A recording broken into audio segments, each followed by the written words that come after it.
Bienvenidos al estudio de la Palabra de Dios en esta oportunidad a todos los hermanos, hermanas, jóvenes, señoritas, todos los que por la gracia de Dios cada día nos acompañan en compartir este estudio de la Palabra de Dios. Estamos estudiando un mensaje de importancia capital, un mensaje de vida o de muerte, un mensaje que el Señor ha provisto para este tiempo del fin en el cual el mundo necesita y nosotros necesitamos. Estamos estudiando esta serie de estudios de justificación por la fe. Estamos ya en el estudio número 178 de esta serie, El justo vivirá por la fe. El plan de salvación a la luz del santuario y sus servicios. Estamos ya por terminar este estudio. El hombre un santuario viviente. Así está contemplado en el plan de salvación. Cristo vino a este mundo, vivió una vida perfecta, que es su justicia que ha dispuesto para el hombre, y ha dado su vida en la cruz, ha pagado por el pecador, para que ahora podamos nosotros nuevamente volver a ser un santuario viviente si aceptamos por fe y gracia la muerte de Cristo, la vida de Cristo, la intercesión de Cristo. Y estamos dispuestos a cumplir las condiciones y llenar los requisitos. ¿Cuáles son las condiciones y los requisitos para volver a ser hijos de Dios, volver a ser cristianos, para ser un santuario viviente donde el Espíritu Santo de Dios pueda morar nuevamente, para que nuestra vida sea restaurado? ¿Cuáles son las condiciones y requisitos? Solamente para recordar, una de las condiciones está en San Lucas 9:23. Dice, cualquiera, dice, el que quiere seguirme, dice, necesita decisión. Una de las condiciones que pide el Señor es decisión. Y recordamos que el joven rico no tomó esa decisión. Decidió mal para volver a la vida de este mundo. Así también hoy en día no es solamente decir como el joven rico que al principio vino y dijo, Señor, dice, yo te seguiré, yo he guardado los mandamientos. No es así, sino una decisión sí implica renunciar el mundo, estar dispuestos a dejar el mundo. Decisión. Y luego dice, niéguese a sí mismo. ¿Qué es negarse a sí mismo? Es una vida de abnegación y sacrificio. Negarse todas las cosas de este mundo que no son buenas. Todo lo que no es bueno.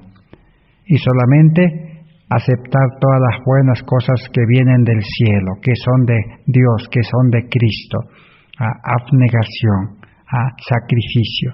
Y luego dice, lleve la cruz, aceptar voluntariamente llevar la cruz de Cristo. No la cruz del ser humano pecador. Todo ser humano en este mundo, por causa del pecado, nace con una cruz, lleva la cruz del sufrimiento, la cruz de las enfermedades, la cruz de todos los males de este mundo, de los fracasos. No, es llevar la cruz de Cristo. Llevar la cruz de Cristo es vivir la vida de Cristo, una vida de sacrificio, una vida dedicada a servir a los demás, una vida de amor, una vida donde Cristo vivió sin pecado, sin dar lugar al yo, a la carne. Vivió dependiendo de su Padre. Por eso Jesús dijo, yo no hago mi voluntad. Yo no hablo mis palabras, yo hablo las palabras que mi Padre pone en mí por medio del Espíritu Santo. Yo no hago mis obras, dijo. A pesar que Cristo podría haber hecho las obras que Él podía hacer, pero Él, a pesar de ser divino, no hizo sus obras, sino las obras que Dios mi Padre hace en mí. Esa es la vida de Cristo, una vida, dice, de sacrificio. Se despojó, dice, de todo lo que Él era en el cielo, y tomó la naturaleza humana y vivió, dice, como hombre. El creyente también necesita vivir esa vida de Cristo. Eso es llevar la cruz de Cristo, vivir la vida de Cristo. Por eso el apóstol Pablo, ¿qué dijo? El apóstol Pablo dijo, con Cristo estoy juntamente crucificado, dijo. Ya no vivo yo, Cristo vive en mí. Y la vida que ahora vivo, lo vivo en la fe del Hijo de Dios. Pablo estaba dispuesto a cargar la cruz, a Cristo crucificado, y vivir la vida de Cristo, no vivir la vida común, la vida egoísta, la vida carnal, sino la vida de Cristo en el creyente. Ese es el estudio que estamos realizando. El hombre, un santuario viviente, consagrado a Dios, donde no entre ninguna contaminación del mundo, no la vida del mundo, ni los pensamientos, intenciones, deseos, obras, nada del mundo, consagrado a Dios completamente para hacer luz en el mundo y para tener poder, porque la presencia de Dios estaba en el santuario, en el lugar santísimo, para que la presencia de Dios también esté en el nuevo hombre espiritual contemplado en el plan de salvación, lo cual Cristo nos está ofreciendo todos los días. Y si nosotros llegamos a comprender gozosamente y a aceptarlo, abriendo nuestra mente, nuestro corazón, entonces realmente seremos santuarios vivientes y podremos nosotros en este mundo ser luces y vivir la vida de Cristo. El mundo está esperando, dice, no teoría, no palabras, sino quiere ver, dice, a Cristo reproducido en los creyentes. Entonces ahora continuaremos estudiando un trono en el santuario del hombre. Dios quiere establecer un trono en el corazón, en la mente del ser humano, el trono de la gracia, el reino de la gracia. Donde abundó el pecado, dice, sobreabundó la gracia. La gracia tiene más poder. Por eso dice el que tiene la gracia de Dios en el corazón, el pecado no se enseñoreará, no tendrá poder. Satanás no puede ya utilizar más al hombre espiritual, al santuario viviente. Satanás utiliza al hombre pecador, con corazón egoísta, al hombre carnal, al hombre común, podemos decir. Necesitamos realmente entonces ser santuarios vivientes. Entonces, así como existe un trono en el santuario celestial, en donde suceden cosas maravillosas descritas en los párrafos anteriores que hemos estudiado, existe un trono en el santuario del hombre, aquí en la tierra, que es la mente del Hijo de Dios. El trono de la gracia, ¿dónde está? Está en la mente del Hijo de Dios. A fin de que los hombres puedan tributar servicio a Dios, su situación debe ser tal que mantenga en su mente una distinción entre lo sagrado y lo común. Debe haber una separación, dice, entre lo sagrado y común. Lo común debe estar fuera del santuario. Así como Cristo tuvo que limpiar las cosas comunes. Una de las cosas comunes que contaminó al santuario terrenal en Jerusalén, ¿cuál era? Los negocios. Ni siquiera eran negocios comunes de vender cosas del mundo, sino eran negocios religiosos, de cambiar el dinero al dinero del templo, a la moneda del templo. De que el religioso tenía que ahora comprar un cordero para el sacrificio en el santuario terrenal. Eran negocios religiosos, negocios aparentemente sagrados, pero Jesús tuvo que limpiar Así que el verdadero cristiano, dice, como hemos leído en Discurso Maestro de Jesucristo, el Hijo de Dios ya no se dedica, dice, en los negocios de esta vida, en los negocios comunes, sino su vida ahora es dedicarse en los negocios de Dios. Así como Jesús dijo, ahora me toca estar en los negocios de mi Padre, en las cosas sagradas, de salvar al hombre, de enseñar al hombre, de servir al hombre.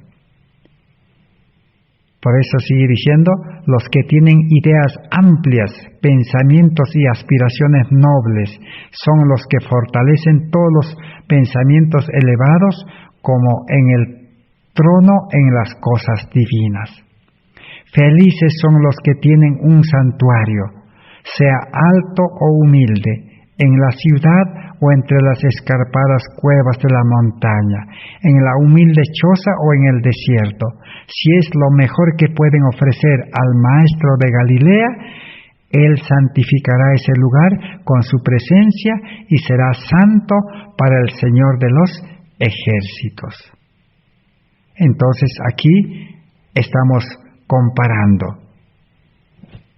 también el lugar donde se reúnen 2 o 3 personas, o 5, o 10, 50, 100 o miles, ese lugar también se convierte en un santuario, donde la presencia de Dios se manifiesta y ese lugar queda santificado.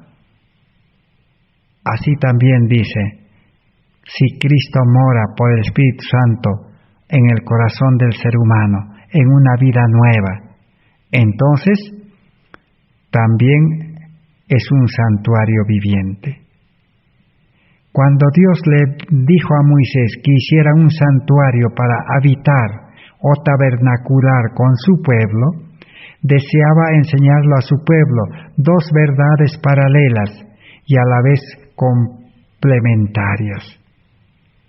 La primera verdad de ellas es que en el cielo hay un santuario del cual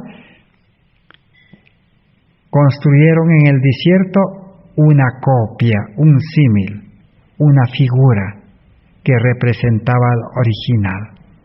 Siglos más tarde, cuando Cristo instruyó a sus discípulos, les dio a conocer el plan de reconciliación entre Dios y el hombre. Les confesó su anhelo de estar con ellos en el santuario viviente que eran sus discípulos todos los días hasta el fin de los tiempos. Así que Jesús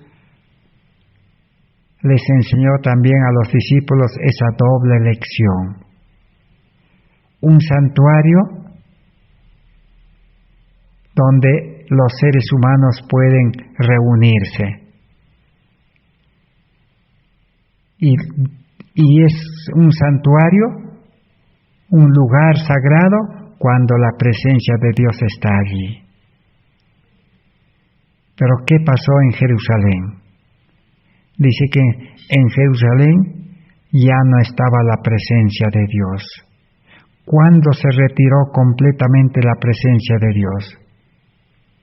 Cuando el pueblo judío crucificó a Cristo y también crucificó a sus seguidores. El primer seguidor que fue muerto fue Esteban.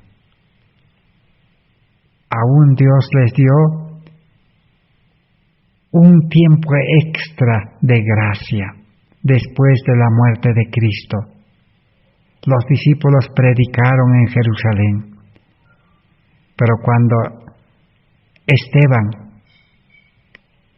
que representaba a Cristo, porque Cristo moraba en él, Esteban vivía la vida de Cristo, no la vida humana, la vida carnal. Entonces nuevamente a Esteban le condenaron a muerte. Hasta allí dice, todavía el Espíritu de Dios, la presencia de Dios estaba en Jerusalén. Pero de Jerusalén se retiró la presencia de Dios. Como dijo Jesús, Ahora dice, los verdaderos adoradores adorarán, dice, en cualquier lugar, sea en el desierto, en el campo, en la ciudad, en cualquier lugar que se reúnan los verdaderos santuarios vivientes, los hijos de Dios, los creyentes espirituales, ese lugar se convierte en un santuario también. Pero también en el ser humano espiritual, convertido, entregado a Dios, consagrado, que mora el Espíritu Santo, también es un templo, es un santuario viviente. Esas son las dos lecciones que necesitamos aprender. Y lo principal es que Cristo está en el santuario celestial. Entonces, ya podemos también llegar a resumir de que Dios mora en su templo, en el santuario celestial, y Dios también puede morar momentáneamente en el lugar donde se reúnen los santos, también queda santificado, y en los corazones humanos también. Así que más tarde, cuando Cristo instruyó a sus discípulos, les enseñó esa lección. Quizás haya muchos que todavía merezcamos la reprensión que Pablo hace a los corintios. ¿No sabéis que vuestro cuerpo es templo del Espíritu Santo y que está en vosotros y que tenéis de Dios y que no sois vuestros? 1 Corintios 6:19. Qué diferente sería nuestra experiencia cristiana si realmente fuésemos conscientes de que somos un santuario viviente y que, a diferencia una casa de culto o catedral, Dios nos invita a movernos a través del árido desierto de este mundo para testificar a todos los pueblos y personas que nos rodean acerca de la presencia renovadora y santificadora de Jesús en el tabernáculo de nuestro ser. Así que Dios es el que nos mueve. Así como en el desierto, el santuario era transportado de lugar en lugar. Así el verdadero cristiano debe ser, dice, transportado de lugar en lugar, de ciudad en ciudad, hasta terminar el mundo, para dar testimonio. Así como Felipe fue transportado por el Espíritu Santo al lugar donde estaba el etíope viajando. Esa es la obra que Cristo quiere hacer hoy en día con los santuarios vivientes. Pero un santuario destruido no se puede transportar. Así como el santuario o el templo que construyó Salomón, cuando fue invadido, cuando fue conquistado por los babilonios, Jerusalén fue destruido, el templo fue destruido, y ya no pudo estar la presencia de Dios allí. La ley de Dios, que era la representación de Dios, fue escondido, dice, en una cueva que hemos leído por los santos varones que todavía existían. Así también hoy en día acontece, cuando el ser humano pues se contamina con el pecado, con las cosas de este mundo, con los negocios de este mundo, entonces el Espíritu de Dios ya no puede morar, la presencia de Dios ya no puede estar en el creyente. El creyente nuevamente necesita reconocer su condición pecaminosa. Nuevamente dice, necesita reconciliarse con Dios. Y nuevamente necesita entregar su vida a las manos de Dios. Por eso el apóstol Juan, en 1 Juan 1:9, dice, hijitos, si alguien hubiere pecado, dice, abogado tenemos, para que Cristo nos pueda perdonar y nos pueda limpiar de toda maldad y nuevamente limpios ser nuevamente santuarios vivientes. El mismo problema que tuvo Jesús al nacer en Belén, quizás también lo tenga el Padre Eterno si es que no le ofrecemos un lugar en el santuario de nuestro ser. Esto no es nada nuevo, siempre fue así en todas las generaciones. Cuando Dios quería habitar en el corazón del hombre, el hombre lo rechazó siempre de inmediato. Lo que pasó en Belén de Palestina sucede cada día en nuestro diario vivir. ¿Por qué no hubo lugar en ellos en el mesón? Según nos dice San Lucas 2:7, así también hoy en día el ser humano no quiere dar lugar en su corazón a Cristo, porque su corazón está lleno. Así como en Belén todas las casas, dice, estaban llenos. Solo había lugar en el establo. Así hoy en día el ser humano no tiene lugar para Cristo. El ser humano quiere que Cristo habite en su corazón, en su vida. Quiere vivir la vida de Cristo sin pecado, pero el problema es que está el corazón del hombre, la mente del hombre, la vida del hombre está lleno de las cosas de este mundo, lleno de los afanes, de los deleites de este siglo. No hay lugar para Dios, para Cristo. Apenas saca un poco de tiempo para leer la Biblia, para orar, para ir a la iglesia. Pero no hay lugar, porque si Cristo entra al corazón, ¿qué va a hacer? Lo limpiará. El hombre tiene miedo de perder su trabajo en este mundo. El hombre tiene miedo de dejar su casa. El hombre tiene miedo de terminar en el campo, en las alturas. El pueblo de Dios siempre terminó en las alturas, en los campos, en los Alpes como los valdenses. Tiene miedo. Por eso no quiere dejar entrar a Cristo en el corazón, porque el Espíritu Santo lo va a llevar al desierto y lo va a preparar y lo va a llevar al ministerio de salvación, a salvar almas al mundo. Ese es el miedo que existe en el ser humano carnal. Pero tarde que temprano, los sinceros, dice, se cansarán de las cosas de este mundo. Experimentarán que el mundo no los puede salvar. El mundo los va a destruir. Entonces tendrán que tomar esa decisión de aceptar a Cristo, renunciar al mundo.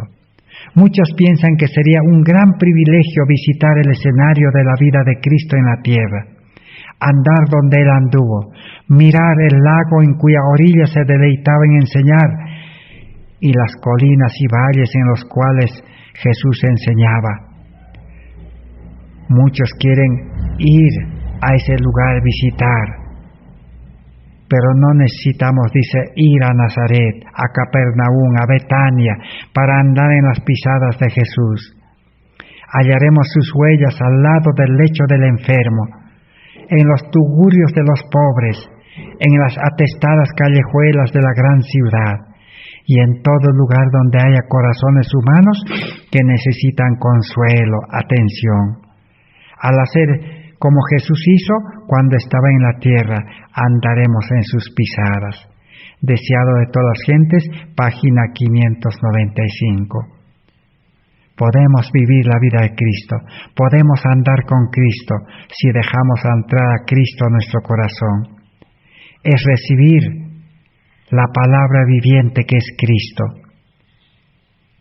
Es recibir la vida de Cristo en nosotros, la justicia de Cristo, el amor de Cristo, la ley viviente, la ley del amor en nuestro corazón, para que realmente seamos santuarios vivientes. Cristo quiere entonces establecer su trono de gracia en nuestro corazón.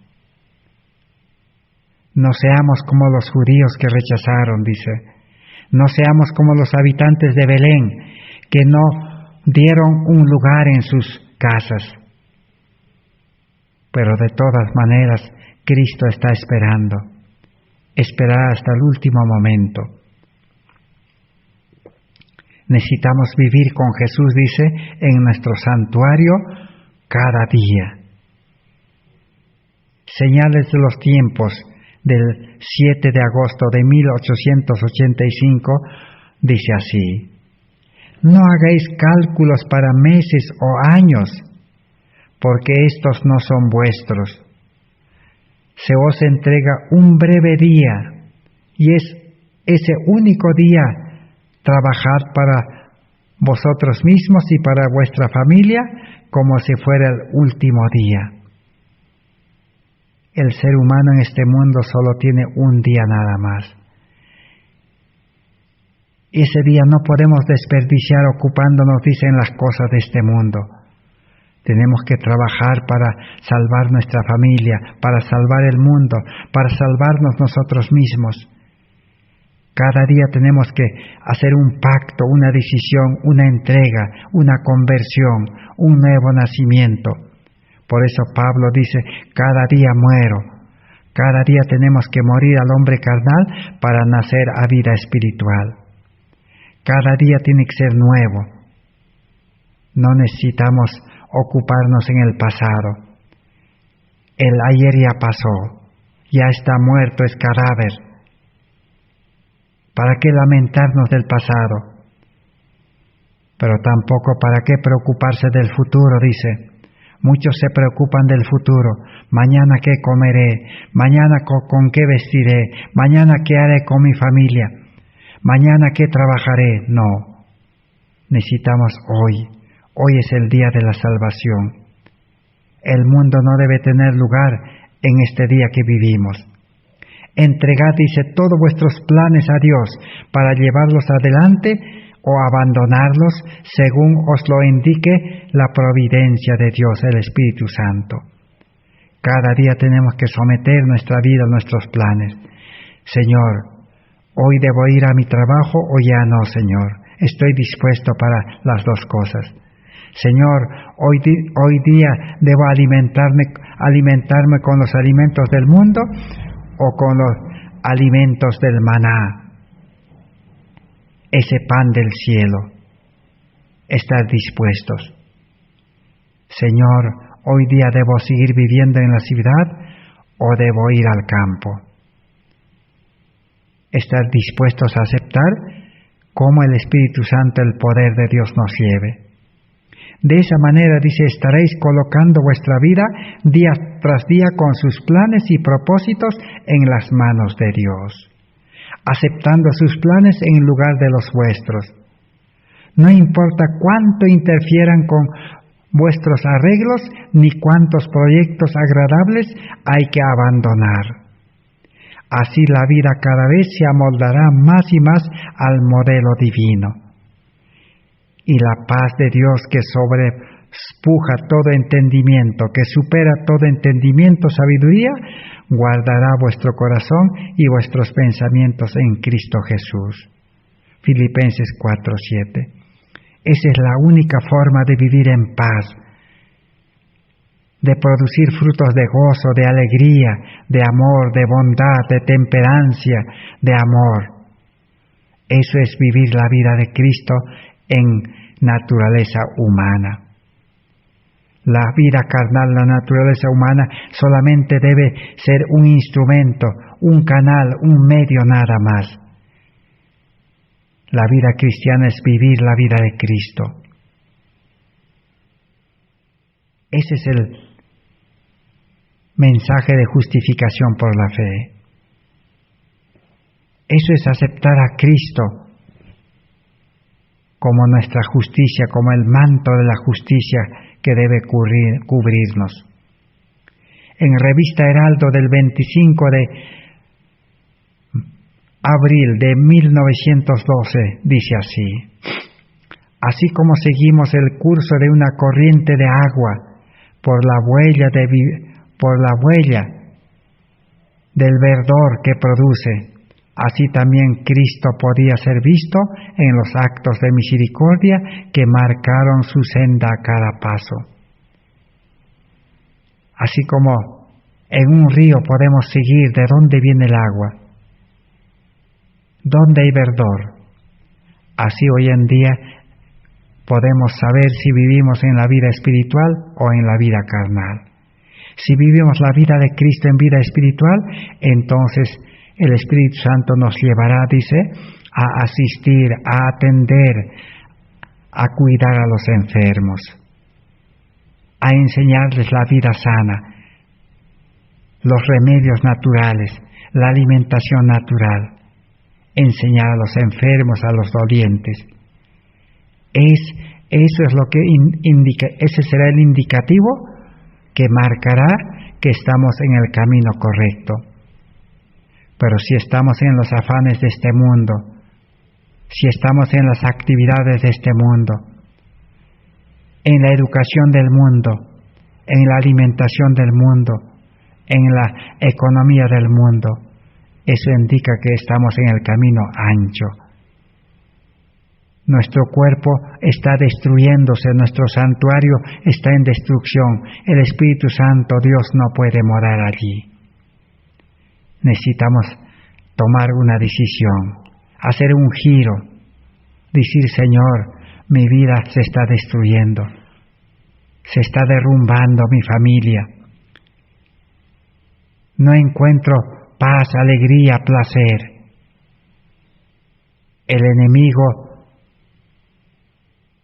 está destruyéndome.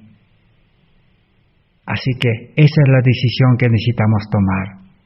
Doquiera iba, dice Cristo, la salud y la felicidad brotaban. El ciego y el sordo se regocijaban en su presencia.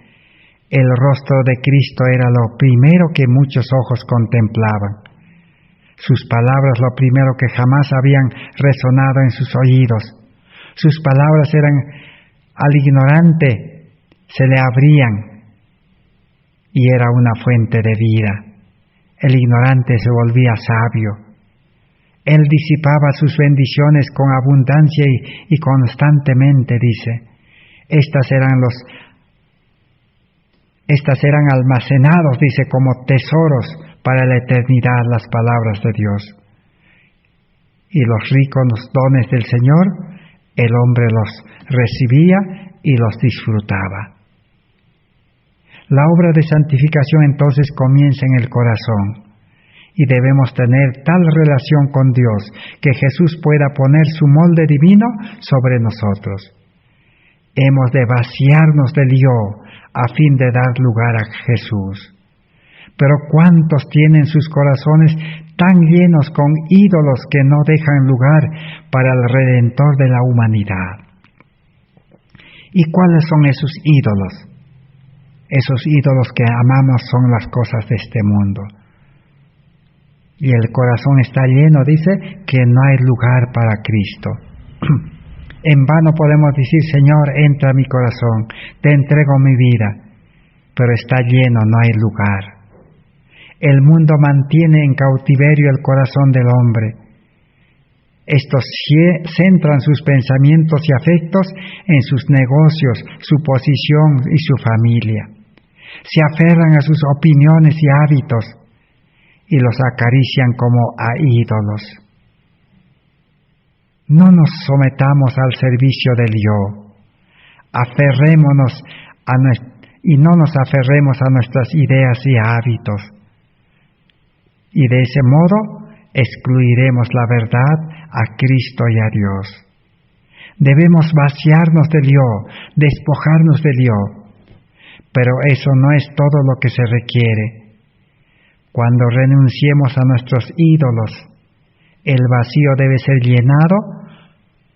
Si el corazón se deja vacío, entonces será llenado con las gracias del Espíritu Santo, con la palabra de Dios, con la ley de amor de Dios, con el Espíritu Santo. Eso es lo que nos dice la revista Heraldo del 23 de febrero de 1892. Tenemos en Joya de los Testimonios, tomo 1, página 56. Nos habla de otra manera. Subyugad la mente carnal, reformad la vida, y no se idolatrará el pobre cuerpo mortal. Si se reforma el corazón, ello se notará en la apariencia exterior. Necesitamos una reforma de la mente, reforma del corazón, reforma del cuerpo físico. ¿Qué es reforma? Reforma no es mejorar. Reforma es volver a la forma original. Reforma. ¿Cuál era la forma original que Dios dio al hombre?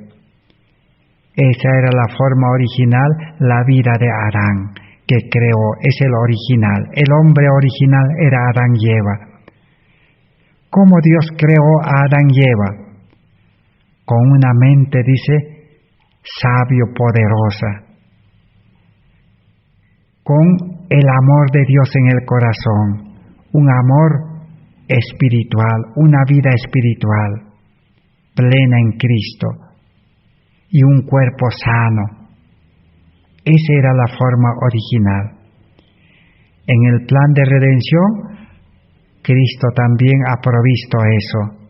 El segundo Adán, dice, vino a darnos el ejemplo y quiere crearnos a nosotros un hombre espiritual, un hombre interior, un hombre con mente poderosa, con mente de Cristo, un hombre espiritual como Adán y Eva, y un hombre con corazón lleno del amor de Dios. Esa es lo que tiene que manifestarse en la apariencia exterior, pero tiene que salir del corazón, dice. Si Cristo es en nosotros la esperanza de gloria, descubriremos tan incomparables encantos que el alma se enamorará. Eso nos va a gustar vivir esa vida. Va a ser una delicia, un placer. Nos vamos a enamorar, dice, los encantos de la vida de Cristo. Eso es lo que la hermana Juárez escribió. A eso se llama justificación por la fe que presentaron Jones y Waggoner en 1888. Ella dice, el mismo mensaje yo lo he presentado y recibido de Cristo, dice, del Espíritu Santo, como los encantos incomparables de la vida de Cristo. Así el creyente, dice, se aferrará a Cristo, elegirá amarle y por admiración a Él se olvidará del yo. El yo quedará, dice, olvidado, crucificado, subyugado. Jesús será magnificado y adorado, ya no el yo. El yo será humillado y abatido en el polvo. Comprenderemos que la vida que hemos vivido no vale para nada, porque hemos pasado tristezas, fracasos, aflicciones, enfermedades, dolores, problemas de toda clase. Esa vida no vale a comparación de la vida de Cristo en nosotros. Cristo nos quiere regalar su vida. Entonces la vida cristiana no es la mejora de la antigua. No es aceptar la palabra de Dios en vida carnal, en corazón egoísta, no. Sino es un cambio total, una transformación total, reforma, volver a la vida original que Dios dio a Adán y Eva. Pero profesar el cristianismo sin ese amor profundo es simple palabrería, árido formalismo y penosa rutina de ceremonias. Esa penosa rutina de ir a la iglesia y esperar qué hora termina el culto, qué hora termina el sábado. Escuchar las mismas palabras predicadas, palabras que dice que son palabrerías o letra muerta. Eso tiene que terminar, dice. Muchos de vosotros conserváis una noción mental de la religión, una religión exterior, una religión de ceremonias y formas nada más. Aunque el corazón no haya sido purificado, la vida cristiana será una carga, dice. Dios mira al corazón, pues todas las cosas están desnudas y abiertas a los ojos de aquel a quien tenemos que dar cuenta. Hebreos 4:12. Vivir la vida cristiana sin la vida de Cristo, sin el Espíritu Santo, sin el amor, es vivir, dice, una vida desnuda. Como dice Apocalipsis 3:14 al 18, el testigo fiel. No sabes que dice eres desnudo. Y un desnudo no puede ser luz en el mundo. Un desnudo no puede ir al mundo, tiene vergüenza. Por eso es que tenemos vergüenza de visitar a los enfermos, vergüenza de predicar el Evangelio al mundo, de lugar en lugar, de ciudad en su ciudad. Por eso estamos escondidos en nuestra casa, en nuestro trabajo. Ese es el problema. Pero Cristo ya tiene la solución. Lo que pasa es que no queremos aceptar la solución. La pregunta dice, ¿se quedará Cristo satisfecho con algo menor que la verdad en el atrio exterior? Toda alma verdaderamente convertida llevará las señales inequívocas de que la mente carnal ha sido subyugada, crucificada. Joya de los Testimonios, tomo 1, página 56, es la que hemos leído. Así que entonces, esa es la lección espiritual que necesitamos aprender. Vivir con Jesús en nuestro santuario cada día, cada instante, cada hora, sin desprendernos, sin conectarnos, unidos, permanecer en Cristo. Pero el que vive unido, conectado a Cristo, tendrá que vivir desconectado del mundo. Vivir separado del mundo.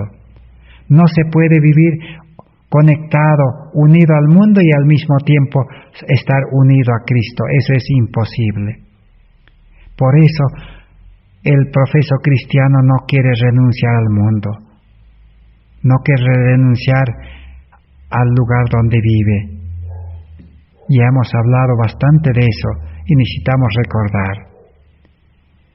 Ahora tenemos los ejemplos que la Biblia nos presenta en San Lucas 3:36. ¿Qué lección podemos aprender? Sed pues, dice, misericordiosos, como también vuestro Padre es misericordioso. ¿Qué significa ser misericordioso? Tener el trono de la gracia. En nuestras reflexiones hemos destacado la obra de transformación que experimenta el cristiano que mora en Cristo, porque la obra que realiza Cristo por intermedio de Él, su Espíritu que imparte transparencia a la vida íntima del creyente, cada día lo hace más semejante a Jesús. Como consecuencia, resulta imposible ocultar a los ojos a los que habitan y viven, es decir, a sus semejantes. No demostrar el resultado desde su interior, del mismo modo, si además de Cristo y el Espíritu Santo, también moramos con el Padre Eterno. El trono de la misericordia llegará y será muy visible en el santuario de nuestro ser. Así que no podemos esconder cómo Cristo mora en nosotros y nos hace misericordiosos, compasivos, amorosos y nos transforma en un Cristo viviente, un santuario viviente, vivir la vida de Cristo. La misericordia es un atributo que la gente humana puede compartir con Dios, cooperando así con Él. La misericordia es bondadosa y compasiva. La misericordia y el amor de Dios purifican el alma y embellecen el corazón, limpiándolo la vida de egoísmo, llevándolo a una vida de servicio. Es imposible que viva una vida de servicio el que tiene a Cristo en el corazón. Ese amor lo impulsará a una vida de servicio, a la obra médico-misionera o a la vida de Cristo, que era predicar, enseñar, atender y sanar enfermos. Esa es la vida de gozo, esa es la vida de felicidad, esa es la vida que trae paz, armonía, crecimiento. Bienaventurados, dice. Y los que viven esa vida, dicen, nada les faltará, todo tendrán, porque la fe que tienen, porque el justo vive por fe, esa fe, dice, es la llave, dice, que abrirá el almacén del cielo.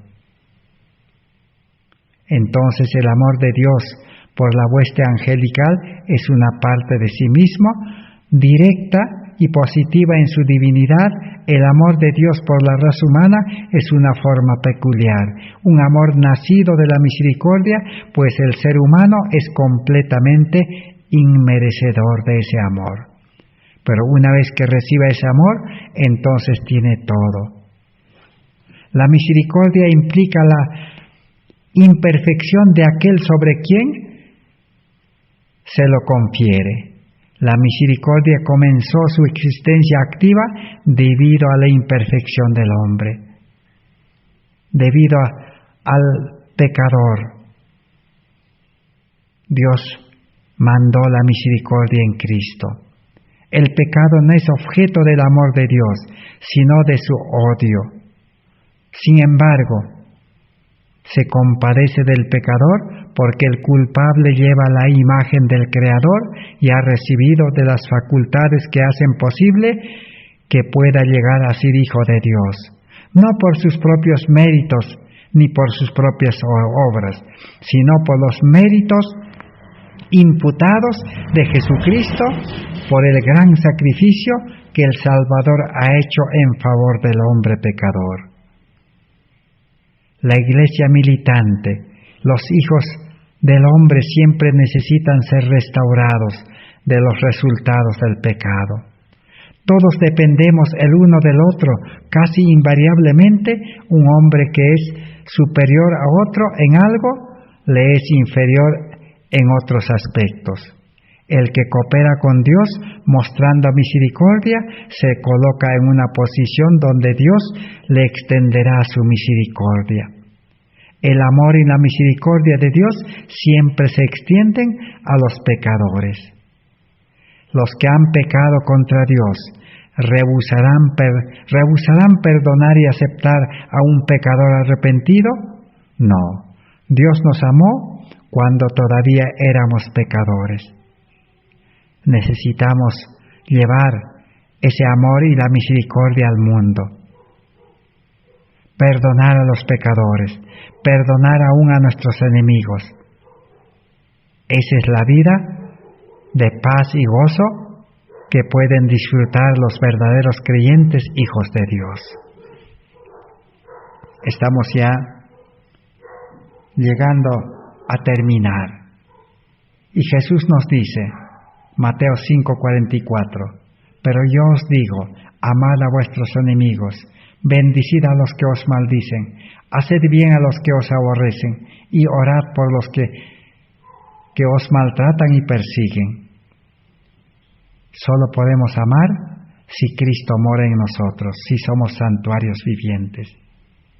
Esta orden no es para los hombres pecadores, para los hombres carnales, sino es para los hijos de Dios que tienen el amor de Dios. Amad pues, dice, a vuestros enemigos, haced bien, sin esperar nada de ello, dice, y vuestro galardón será grande y seréis hijos del Altísimo, porque Él es benigno aún con los ingratos y malos. San Lucas 6:35. San Mateo 5:45. Para que seáis hijos de vuestro Padre Celestial, que envía su sol sobre malos y buenos y manda lluvia sobre justos y buenos. Sed pues misericordiosos como vuestro Padre que es misericordioso. Lucas 6:36. Oseas 6:6. Porque misericordia quiero y no sacrificio, conocimiento de Dios más que los holocaustos. Dios lo que quiere es justicia y misericordia, y no sacrificio ni holocaustos. Un ejemplo vivo de lo que fue esa transformación bajo la gracia de Dios es Mateo, uno de los apóstoles. Un ejemplo digno de ser considerado. El llamamiento de Mateo al discipulado excitó gran indignación, dice Deseado de todas las gentes 239.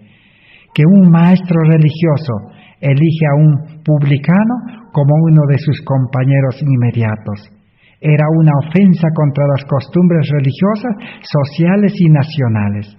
Apelando a los prejuicios de la gente, los fariseos esperaban volverse contra Jesús la corriente del sentimiento popular.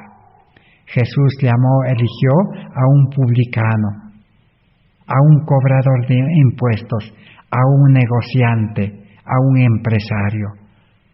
Pero cuando aceptó el llamamiento, tuvo que dejar por amor a Cristo. Eso es lo que nosotros podemos aprender en este tiempo.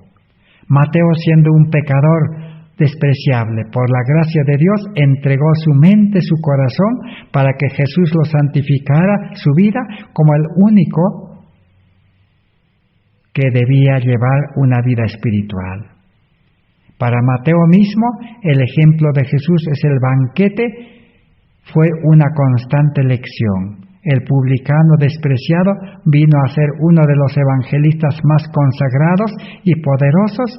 En su propio ministerio siguió muy de cerca las pisadas de su maestro. Deseado de todas las gentes, página 240.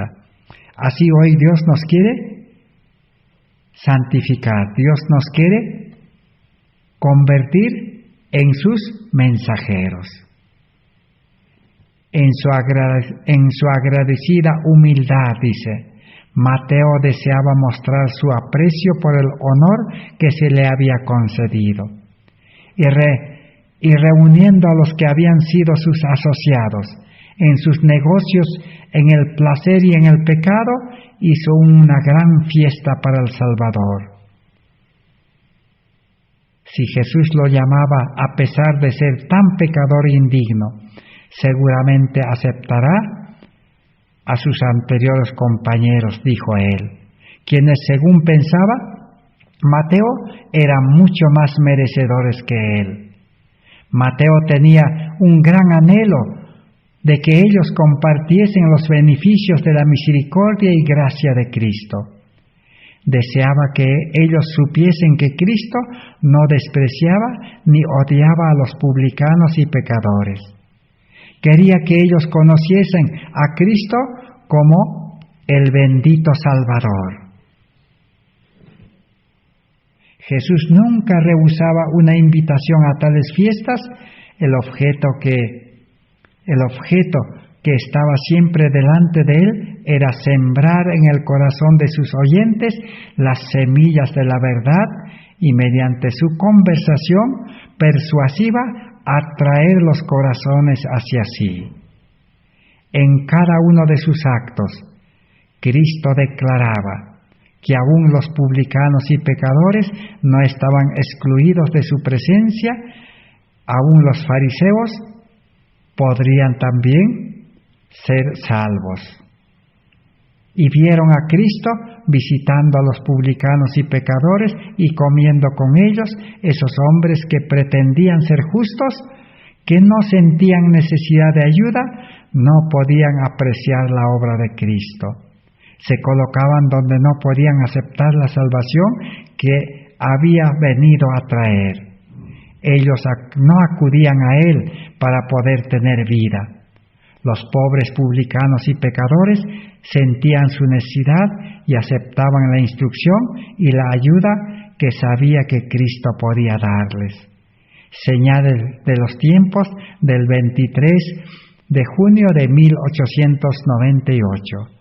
Así describe la hermana Joel, inspirado por el Espíritu Santo, cómo unos como Mateo aceptan el llamamiento y otros rechazan el llamamiento. Solamente muchos que rechazan quieren beneficiarse de la fiesta. Muchos publicanos, muchos fariseos, Muchos hombres de negocios asistieron a la fiesta que convocó Mateo, pero no aceptaron, dice, rechazaron. Hoy en día también necesitamos aprender esa lección.